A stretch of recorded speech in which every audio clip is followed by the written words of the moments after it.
তো এখন পর্যন্ত ওনাকে কোনো বিল দেওয়া হয় নাই, সেক্ষেত্রে লেনদেনের প্রশ্ন তো অবান্তর।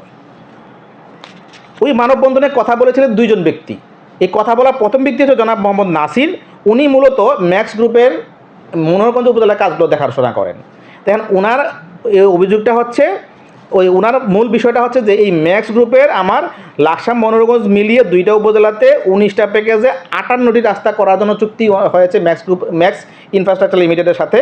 চুক্তি অনুযায়ী ওনারা 2022 সালের সেপ্টেম্বর থেকে 23 সালের মার্চের মধ্যে চুক্তিগুলো হয়েছে, আর কাজ শেষ করার সময় হচ্ছে 23 সালের নভেম্বর থেকে 24 সালের জুন পর্যন্ত, অর্থাৎ 24 সালের জুনের পরে ওনার সকল কাজই শেষ হয়ে যাওয়ার কথা। কিন্তু অত্যন্ত দুঃখজনক বিষয় হচ্ছে 24 সালের জুনের পরে 25 সালের জুন পার হয়ে গেল, 25 সালের ডিসেম্বর যাচ্ছে, কিন্তু এখন পর্যন্ত ওনার একটি রাস্তার কাজও কমপ্লিট হয় নাই। অত্যন্ত দুঃখজনক যে ওনার এই 58টি রাস্তার মধ্যে 6টি রাস্তার অগ্রগতি এখনও জিরো, মানে এখনও শুরুই করেন নাই। 3টি রাস্তার অগ্রগতি এখন পর্যন্ত 5%, মানে মাত্র শুরু করেছেন। 18টি রাস্তার অগ্রগতি মাত্র 25%, মানে 4 ভাগের 1 ভাগ মাত্র হয়েছে, অথচ টাইম কিন্তু চলে গেছে আরও 1.5 বছর আগে।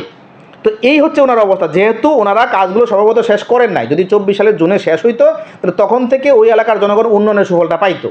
যেহেতু উনি টাইম মতো শেষ করেন নাই, এলাকার জনগণ উন্নয়নের সুফলটা পাচ্ছে না, জনস্বার্থ বিঘ্নিত হচ্ছে। এই জন্য ওনাকে বলা হয়েছে যে চুক্তি অনুযায়ী ওনার এই কাজের উপরে, রিবেনিং কাজের উপরে জরিমানা করে ওনাকে বিল দেওয়া হবে, যেন জরিমানা কমানোর স্বার্থে উনি দ্রুত যেন কাজগুলো শেষ করেন। এখন ওই জরিমানার ভয়ে ওনারা এখন পর্যন্ত কোনো বিল দাখিলই করেন নাই। তো যিনি এখন পর্যন্ত বিল দাখিল করতেছেন না, ওনার সাথে আবার লেনদেনের প্রশ্ন অবান্তর। তো আর মানববন্ধনে কথা বলা দ্বিতীয় ব্যক্তি, দুইজন কথা বলছেন। দ্বিতীয় ব্যক্তি হচ্ছে জনাব মোহাম্মদ শাহরিয়ার হোসেন। উনি হচ্ছে এম কনস্ট্রাকশনের স্বত্বাধিকারী। ওনার সাথে একটা কাজ ছিল হলো মুরাদনগর উপজেলায়। মুরাদনগর উপজেলাতে মালিপাড়া পূর্ব ধৈর্য রাস্তাটা উন্নয়ন করার জন্য ওনার সাথে চুক্তি স্বাক্ষর হয়েছে 2024 সালের অক্টোবরের 31 তারিখে। চুক্তি অনুযায়ী 24 সালের নভেম্বরের 7 তারিখের মধ্যে উনি কাজটা শুরু করবেন এবং 25 সালের আগস্টের 6 তারিখের মধ্যে উনি কাজটা শেষ করবেন। চুক্তি শর্তে বলা আছে যদি উনি কাজ 28 দিন দেরি করেন তাহলে ওনার কাজ বাতিল হয়ে যাবে। 28 দিনের জায়গাতে ওনার কাজের পুরো সময়টা শেষ হয়েছে, ওনার কাজের কমপ্লিশন ডেট ওভার হয়ে গেছে, তখন পর্যন্ত উনি কাজ শুরুই করেন নাই। যার কারণে ওনাকে ধাপে ধাপে অনেকগুলো চিঠি দেওয়া হয়েছে।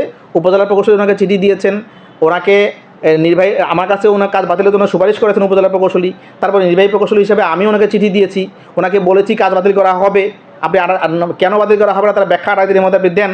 উনি কোনো ব্যাখ্যা দিতে পারেন নাই, সর্বোপরি উনি কাজই শুরু করেন নাই। আমরা ব্যাখ্যা আসলে আমাদের জরুরি বিষয় না, জরুরি বিষয় হচ্ছে কাজ শুরু করা। উনি ওই 28 দিনের মধ্যে কাজ শুরু করেন নাই। পরে আমরা বাতিলের জন্য আমরা হেডকোয়ার্টারে লিখেছি, ওখান থেকে অনুমতি দিয়েছে। আমরা তারপরেও খোঁজ নিয়েছি যে হেডকোয়ার্টারের অনুমতির পরেও খোঁজ নিয়েছি উনি কাজটা শুরু করেছে কিনা, তখন পর্যন্ত উনি কাজ শুরু করেন নাই। পরে ওনার কাজটা বাতিল করা হয়েছে।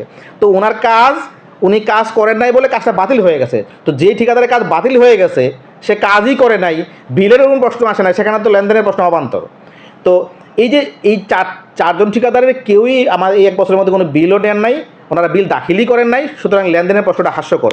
মূলত ওনারা যে জরিমানার ভয়ে বিল দাখিল করতেছেন না, জরিমানার কেন হবে, আমি এই জরিমানা না করে আমি যেন টাইম এক্সটেনশন দিয়ে দেই, এইটা ওনাদের দাবি।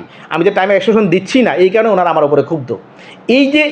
এই সমস্যাটা কিন্তু শুধুমাত্র এই 4 জনের না, যদিও মানববন্ধনে 4 জন গিয়েছেন, কিন্তু কুমিল্লা জেলাতে 90% ঠিকাদার টাইম মতো কাজ শেষ করেন না। এখন যেহেতু টাইম মতো কাজ শেষ না করার কারণে জনগণ উন্নয়নের সুফলটা পাচ্ছে না, টাইম মতো কাজ শেষ না করার কারণে জনগণ ভোগান্তির শিকার হচ্ছে, হয়রানির শিকার হচ্ছে, এবং এই কারণে আমি ওই ঠিকাদারদের অনুকূলে আর টাইম এক্সটেনশন দিচ্ছি না, সময় বর্ধিত করার সুপারিশ করতেছি না, যদি না যুক্তিসঙ্গত কোনো কারণ থাকে। যদি কোনো যুক্তিসঙ্গত কারণ থাকে, যেমন ওই যে রাস্তার মধ্যে বৈদ্যুতিক খুঁটি ছিল, গ্যাসের লাইন ছিল, অথবা আদালতের কোনো স্টে অর্ডার ছিল, জমি সংক্রান্ত জটিলতা ছিল, অথবা ডিজাইন চেঞ্জ ছিল, বা গাছ ছিল, এই সকল যুক্তিসঙ্গত কারণ থাকলে আমি সময় বর্ধিত করার সুপারিশ করছি।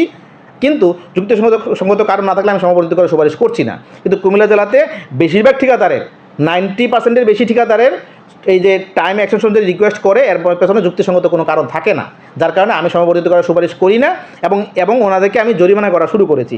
এই জরিমানা করা শুরু করেছি বলে ওনারা আমার উপরে মনক্ষুণ্ণ। এখন আমার আসলে জরিমানা করাটা মূল উদ্দেশ্য না, আমার মূল উদ্দেশ্য জরিমানা হবে এই ভয়ে যেন দ্রুত কাজটা শেষ করে ফেলে। একদিন বেশি দেরি করলে একদিন জরিমানা বেড়ে যাবে, তাহলে একদিন আগে শেষ করলে একদিনে জরিমানা কম হবে, এই জন্য যেন দ্রুত কাজটা শেষ করে, এইটা হচ্ছে আমার মূল উদ্দেশ্য। আপনারা দেখছেন মেঘনা টিভি, সত্যি সন্ধানে সবসময়। এছাড়া দেশ বিদেশের নিত্য নতুন খবর জানতে মেঘনা টিভির ফেসবুক পেজ facebook+meghna tv.bd তে লাইক দিয়ে আমাদের সাথেই থাকুন।